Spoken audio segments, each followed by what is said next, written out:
ఇంక్లాబ్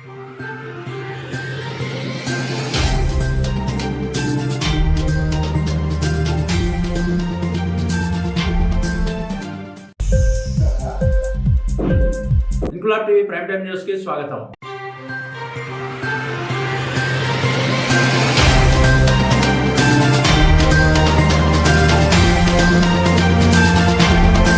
కాకినాడ జిల్లా ప్రతిపాడు నియోజకవర్గం ఏలేశ్వరంలో స్థానిక 3వ వార్డు కౌన్సిలర్ బదిరెడ్డి గోవింద్ నివాసంలో ఎమ్మెల్సీ అనంతబాబు, మాజీ ఎమ్మెల్యే వరుపుల సుబ్బారావు మీడియా సమావేశం నిర్వహించారు. ఈ సందర్భంగా వారు మీడియాతో మాట్లాడుతూ లింగంపర్తి గ్రామ పంచాయతీ పరిధిలో అక్రమ నిర్మాణాలు నిర్మిస్తున్నారంటూ, టీడీపీ మూకలు నిర్మాణాలు ఆపివేయడం చాలా బాధాకరమని, నిన్న జరిగిన సంఘటన ఉభయ గోదావరి జిల్లాల్లో ఏనాడు జరగలేదని, ఇటువంటి సంఘటనలు చూస్తుంటే బాధాకరం అనిపిస్తుందని అసహనం వ్యక్తం చేశారు. ఎక్కడైనా తప్పు జరిగితే దాన్ని చట్టపరంగా చర్యలు తీసుకునేందుకు అధికారులు ఉన్నారని, చట్టాన్ని మీ చేతుల్లోకి తీసుకోవడం సరికాదని, చట్టాన్ని చేతిలోకి తీసుకోవాలని ప్రయత్నిస్తే ఊరుకునేది లేదని ఫైర్ అయ్యారు. నియోజకవర్గంలో వైసీపీ నేతలపై దాడులు చేయడం తగదని, ఇకనైనా ఇలాంటి దాడులకు దూరంగా ఉండడం మంచిదని బదిరెడ్డి గోవింద్ బాబు మాట్లాడుతూ, నేను కొనుగోలు చేసిన స్థలంలో నియమ నిబంధనలతో నిర్మాణాలు చేపడుతుంటే టీడీపీ నాయకులు అడ్డుకోవడం ఆశ్చర్యంగా ఉందని, ఇలాంటి రాజకీయ వేధింపులకు తానెన్నడూ భయపడేది లేదని మీడియా ముఖంగా తేల్చి చెప్పారు. టీడీపీ నాయకుడు మీసాల రాజుకి 10 లక్షల లంచం అడిగినందుకు ఇవ్వలేదని ఈ దాడులు చేయిస్తున్నాడని గోవింద్ ప్రధానంగా ఆరోపించారు. ఈ కార్యక్రమంలో అధిక సంఖ్యలో వైఎస్ఆర్సీపీ శ్రేణులు పాల్గొని గోవింద్ కు మద్దతుగా నిలిచారు. 6 శాసనసభ్యులు పనిచేసాం. ఇక్కడ ముద్రగడ్డ వీరరావు గారు పనిచేశారు, ముద్రగడ్డ పద్మనాభం గారు పనిచేశారు, పర్వత సుబ్బారావు గారు పనిచేశారు, వరుపుల జోగిరాజు గారు పనిచేశారు, మరి పర్వత బాపనమ్మ గారు పనిచేశారు, చిట్టుబాబు గారు పనిచేశారు, అలాగే ప్రసాద్ గారు కూడా పనిచేసే సందర్భం జరిగింది. అదేవిధంగా 2 పర్యాలు నేను కూడా శాసనసభ్యుడిగా నియోజకవర్గానికి ప్రాతినిధ్యం వహించాను. కానీ ఇంతవరకు కూడా ఇటువంటి కల్చర్ అన్నది ఈ నియోజకవర్గంలో ఎప్పుడు చూడలేదు. అటువంటి వేళ కన్స్ట్రక్షన్ దగ్గరికి వెళ్ళి అక్కడ ఉన్నటువంటి విధానాన్ని కూడా పూర్తి చేసే విధానం కూడా చేసే సందర్భం కూడా ఎప్పుడు కూడా జరిగే సందర్భం కూడా నేను మనవి చేస్తున్నాను. అదేవిధంగా కూడా కొంతమంది ఇళ్ళ దగ్గరికి వెళ్ళి వాళ్ళందరినీ కూడా భయప్రదం చేసే కార్యక్రమంగా కూడా చేసే విధానం కూడా ఇప్పుడే మా దృష్టిలో కూడా వచ్చింది. దాన్ని కూడా చాలా ఖండిస్తున్నాం. దయచేసి చాలా చక్కగా కూడా మీకు ప్రజలు ఓట్లు వేశారు, చాలా చక్కగా కూడా శాసనసభ్యులు గెలిపించుకున్నారు, చాలా సంతోషం. నిన్నే హోమ్ మినిస్టర్ గారు కూడా చెప్పడం జరిగింది, ఎవరో కూడా ఏ విధంగానే ఎవరి ఇంటి మీదకి వెళ్ళి ఏ రకంగానే కూడా విధానం కూడా చేస్తే మాత్రం సహించమని చెప్పిన సందర్భం కూడా చాలా సంతోషం. ఈవేళ ముఖ్యమంత్రి గారు కూడా చాలా పథకాలు ప్రవేశపెట్టారు, కొన్ని పథకాలు కూడా చేసే సందర్భం జరుగుతుంది. దయచేసి జరిగేటువంటి విధానాన్ని కూడా మీరు ప్రయత్నం చేయండి, ప్రజలకు అన్ని విధాలు కూడా మేలు చేసే కార్యక్రమం చేయండి తప్పించి ఏదో విధానానికి ఏదో కక్ష సాధించడం సరిగా ఇటువంటి కార్యక్రమాలు చేసేటి మాత్రం ఎట్టి పరిస్థితులు ఊరుకునే పరిస్థితి లేదు. అంటే ఇప్పుడు చెప్పింది గోవింద్ గారు, ఎక్కడి నుంచో వచ్చి ఇన్ని కోట్లు ఖర్చు పెట్టేసాను, నేను పని చేశాను అని చెప్పిన సందర్భం జరుగుతుంది.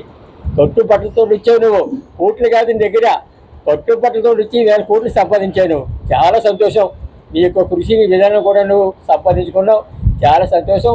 కానీ సంపాదించిన విధానానికి తగినట్టుగా కూడా నీ ప్రవర్తన విధానాన్ని కూడా మార్చుకో. దయచేసి ఇప్పుడే కూడా చెప్పాడు గోవింద్ గారు, భవిష్యత్తులో కూడా ఇటువంటి విధానం నేను సిద్ధంగా ఉన్నాను, ఏ రకంగా కూడా నా మీద వచ్చినట్టు కూడా తగిన విధానం నేను చేస్తానని చెప్పిన సందర్భం జరుగుతుంది. మరి ఈ విధానాన్ని కూడా నువ్వు మలుసుకొని ఈవేళ ఇల్లు కూడా ఖాళీ చేసుకుంటావో, స్థలాలు ఖాళీ చేసుకుంటావు, మనుషులు ఖాళీ చేసేస్తావు అని ఇష్టం నువ్వు. అది చెప్పే పరిస్థితి ఏం లేదు ఎవరికైనా. ఎందుకంటే ఈవేళ ప్రజలందరూ కూడా ఏ విధంగా కూడా మరి ఆలోచన చేసి ప్రభుత్వాన్ని ఈ ప్రతిభా నిధులను కూడా మెజార్టీ ఇచ్చి శాసనసభ్యులుగా కూడా గెలిచిన సందర్భం జరిగింది. కాబట్టి ప్రజల యొక్క అవసరాలకు అనుగుణంగా పనిచేయండి, వాళ్ళకి తగ్గట్టు విధానంలో కూడా మీరు పనిచేయండి తప్పించి ఇటువంటి దుశ్చర్యకి మాత్రం పాల్గొంటే మాత్రం భవిష్యత్తులో ఎట్టి పరిస్థితులు కూడా ఊరుకునే పరిస్థితి లేదు. ఈవేళ నియోజకవర్గంలో యావత్తు ప్రజానాయకులు అందరూ కూడా రావడం జరిగింది. ఈవేళ అందరూ కూడా చాలా జాగ్రత్తగా కూడా చెప్పడం జరుగుతుంది. దయచేసి ఎప్పటికన్నా కూడా మీరు మార్చుకుని ప్రజాసేవకు అంకితంగా పనిచేయని చెప్పేసి ప్రత్యేకంగా తెలియజేస్తున్నాను. ఈ విధానాన్ని కూడా భవిష్యత్తులో జరిగితే మాత్రం తప్పకుండా తగిన విధానం కూడా మేము చేసే సందర్భం జరుగుతుందని చెప్పేసి మనం చేస్తున్నాం. ఈవేళ చాలా చక్కగా కూడా చాలామంది ప్రజాప్రతినిధులందరూ కూడా వచ్చారు, చాలా సంతోషం. భవిష్యత్తులో కూడా ఎక్కడ ఎవరికి ఏ రకమైనటువంటి ఇటువంటి జరిగినప్పుడు కూడా మేము అందరూ కూడా సిద్ధంగా ఉంటాం. మీరు ఫోన్ చేస్తే తప్పకుండా 1-2 గంటలు కూడా మీ దగ్గర రావడం జరుగుతుందని చెప్పేసి ప్రత్యేక మా కార్యకర్తలు మా నాయకులందరూ కూడా మనం చేస్తూ సెలవు తీసుకున్నాను. జై హింద్. ప్రెస్ అందరికీ కూడా నమస్కారం అండి. నిన్న జరిగిన సంఘటన మీ అందరికీ తెలిసే ఉంటుంది. ఏదైనా వ్యవస్థలోనే ఏదైనా తప్పిదాలు జరుగుంటే, వాళ్ళకి ఏదైనా అనుమానం ఉంటే, అది జరుగుతున్న దాని మీద ఏదైనా వాళ్ళకి అనుమానం కానీ ఇల్లీగల్ అని అనిపిస్తే అధికారంలో ఉన్న పార్టీ ప్రభుత్వం వాళ్ళది, ఎమ్మెల్యే రాళ్ళు, అధికారులు వాళ్ళ చేతిలో ఉంటారు. అది ఇల్లీగల్ అయితే అధికారులు యాజ్ పర్ నార్మ్స్ ఏదైతే ఉన్నాయో దాని ప్రకారం యాక్షన్ తీసుకుంటారు. అది పద్ధతి. ఆ సంబంధిత అధికారులతో చెప్పాలి. వాళ్ళు వెళ్ళి అది ఇల్లీగలా లీగలా అని చెక్ చేస్తారు. ఇల్లీగల్ అయితే ఇమీడియట్గా నోటీస్ ఇవ్వడమో లేకపోతే కన్స్ట్రక్షన్ కోల్చడమో ఏదో చేస్తారు. యాజ్ పర్ నార్మ్స్ ఏదైతే ఉందో ఆ రూల్స్ చట్టాలు ఫాలో చేస్తారు. కానీ ఇక్కడ ఉన్న వ్యక్తి ఏంటంటే చట్టాన్ని వాళ్ళ చేతిలో తీసుకుంటారటండి. వాళ్ళ అధికారులు చెప్పరట, వాళ్ళే అధికారులుగా యాక్ట్ చేస్తారట, వాళ్ళే వచ్చేస్తారట, వాళ్ళే కూల్చేస్తారట. ఇది కరెక్ట్ కాదన్నది నా అభిప్రాయం. ఎందుకంటే ఎక్కడో రాయలసీమలోనో ఎక్కడో ఏదో ఉంటే ఉండొచ్చు, కానీ ఇక్కడ మన ఉమ్మడి తూర్పుగోదావరిలో కానీ ఇంచుమించుగా ఈ ఉభయ గోదావరి జిల్లా కానీ ఇటు విశాఖ కానీ ఎప్పుడు కూడా ఇటువంటి కల్చర్ లేదు. నెగ్గచ్చు, ఓడచ్చు. ఎన్నికల్లో కూడా ఎక్కడో జిల్లాల గట్రా చేతి చేయించవచ్చు, నేను కాదనట్లే. మన జిల్లాల్లో కనీసం వ్యక్తిగతంగా కూడా విమర్శించాం. ఏ పార్టీ వాళ్ళు కూడా ఆ పార్టీ నాయకులు పోటీ చేస్తారు, ఈ పార్టీ నాయకులు పోటీ చేస్తారు. మన గడిచిన ఎన్నికల్లో సుబ్బారావు గారు వైఎస్ఆర్ తరఫున పోటీ చేశారు, ప్రభ గారు తిరుపతి తరఫున పోటీ చేశారు. ప్రభ గారు ఎక్కడ వ్యక్తిగతంగా మాట్లాడరు, సుబ్బారావు గారు వ్యక్తిగతంగా మాట్లాడరు. మన కార్యకర్తలు వాళ్ళ కార్యకర్తలు ఎవరు కూడా వ్యక్తిగతంగా మాట్లాడడం. పార్టీ స్టాండ్ మీద మాట్లాడతాం. ఇప్పుడు పార్టీ మీద మాట్లాడతాం, సిస్టమ్ మీద మాట్లాడతాం. నాయకులు కూడా మనం మాట్లాడాం. మన జిల్లాలో అయితే ఎక్కడో మాడచ్చు, మనం కాదంటలే. మన జిల్లాలో కల్చర్ చెప్తా ఉన్నాం. అధినాయకులు కూడా మాట్లాడడం. మనం అటు చంద్రబాబు నాయుడు మాట్లాడడం, ఇక్కడ జగన్ గారిని మాట్లాడరు. సిస్టమ్ మీద మాట్లాడతాం, వ్యవస్థ మీద మాట్లాడతాం, చేస్తున్న పనుల మీద మాట్లాడతాం. ఈ కల్చర్ కరెక్ట్ కాదు. ఇక్కడ ఏ నాయకులన్నా ఇందాక చెప్పినట్టు గెలిచినా ఓడినా కూడా అందరూ కూడా చిన్న చిన్న నాయకులు, కార్యకర్తలు. ఇక్కడ రాజకీయం ఉంటే రాజకీయం చేసుకుంటారు, లేకపోతే ఎవరి పని ఆడుకుంటుంది, వ్యాపారం వ్యవసాయం ఏదో చేసుకుని పోతారు. ఎలక్షన్ ఉన్నంతకాలం మనం ఎర్రబీగిపోయి రోడ్ల మీద తిరిగారు. ఎలక్షన్ అయిపోయి పెట్టి బేడ చచ్చుకుని ఊరు చేసి పోరు మన దగ్గర. ఎందుకంటే ఎవరు బతుకు వాళ్ళది, ఎవరు వ్యవహారం వాళ్ళది.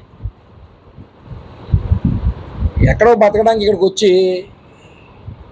పార్టీ ఉంటే కొన్ని పార్టీలు అయితే పెట్టి బేడ చదువుకుని పోయేవాడి కల్చర్ గల నాయకుల్ని ఇక్కడ చేసి వ్యవస్థ పాడు చేద్దని నేను చెప్తా ఉన్నా.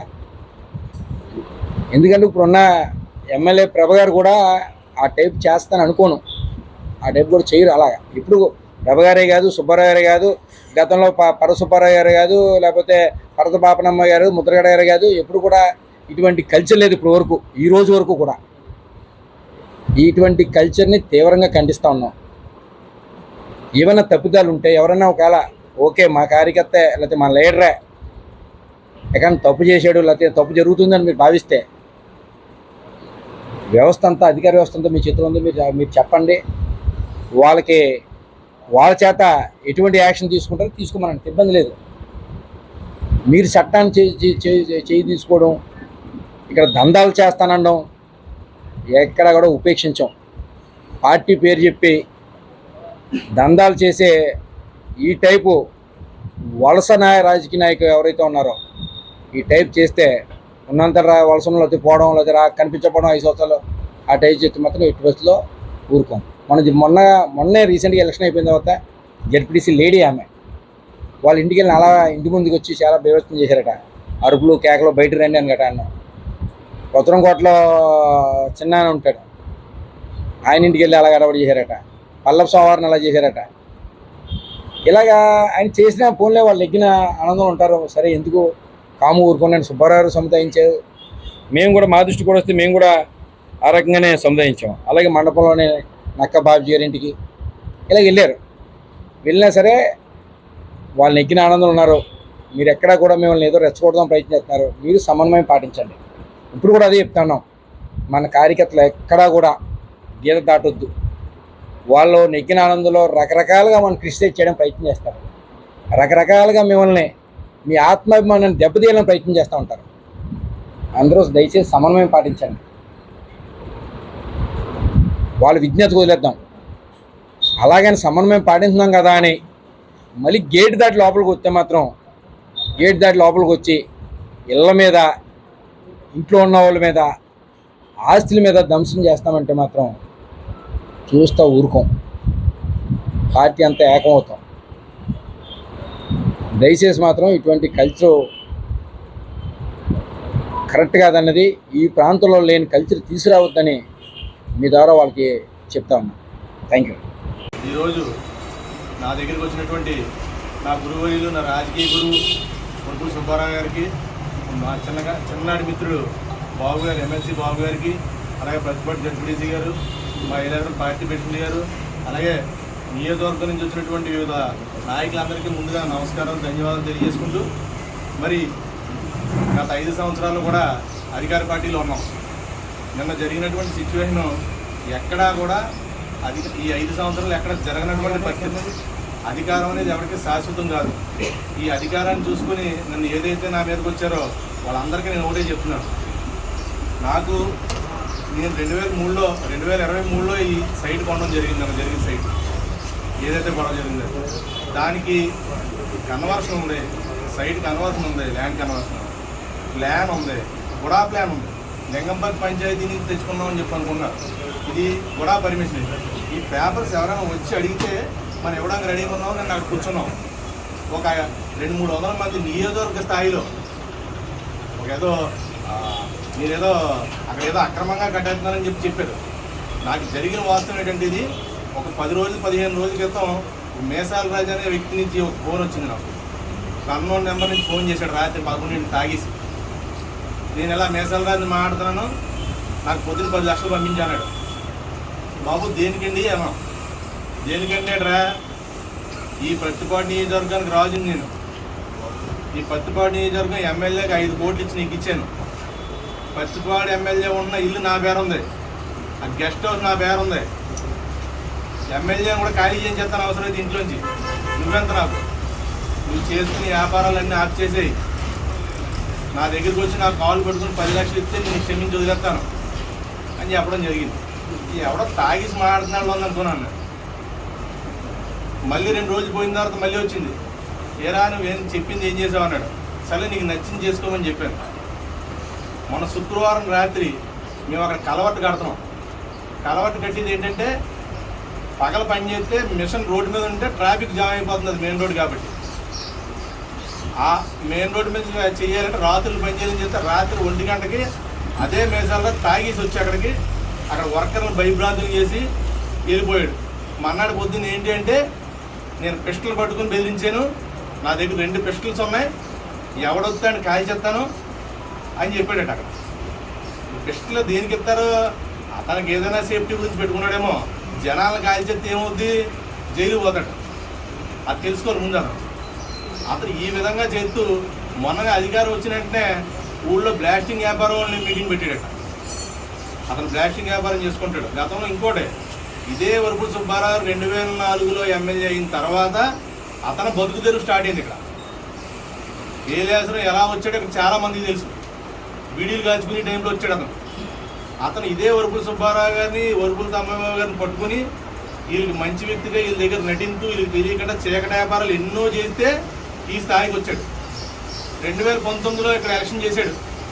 చాటుమాటు నుండి ఓడిపోయిన పార్టీ వాళ్ళని. బట్టలు మూటాముళ్ళు కట్టుకున్నాడు, దుకాణం సర్దేశాడు లారీలో. మళ్ళీ వారేదో 5 కోట్లు ఖర్చు పెట్టాడట. వచ్చాడు. మళ్ళీ రేపు ఎప్పుడైనా పార్టీ పోతే వెళ్ళిపోతాడు. అటువంటి సంస్కృతి ఇక్కడ మన నియోజకవర్గంలో నిన్న జరిగిన సంస్కృతి ఉభయ గోదావరి జిల్లాలో కానీ తూర్పుగోదావరి జిల్లాలో కానీ ఏ రోజు జరగలేదు. ఏ రోజు జరిగిందేమో ఆలోచించుకోండి. పత్రికాముఖంగా కూడా చెప్తున్నాను. ఇన్క్లాబ్ టీవీ వీడియోలు మీకు నచ్చినట్లయితే లైక్ చేయండి, షేర్ చేయండి, కమెంట్ చేయడం మర్చిపోకండి. సబ్స్క్రైబ్ చేయని వాళ్ళు వెంటనే సబ్స్క్రైబ్ చేసుకోండి. మా వీడియోలు మీరు వెంటనే చూడాలనుకుంటే కింద ఉన్న గంట సింబల్ని గట్టిగా కొట్టండి.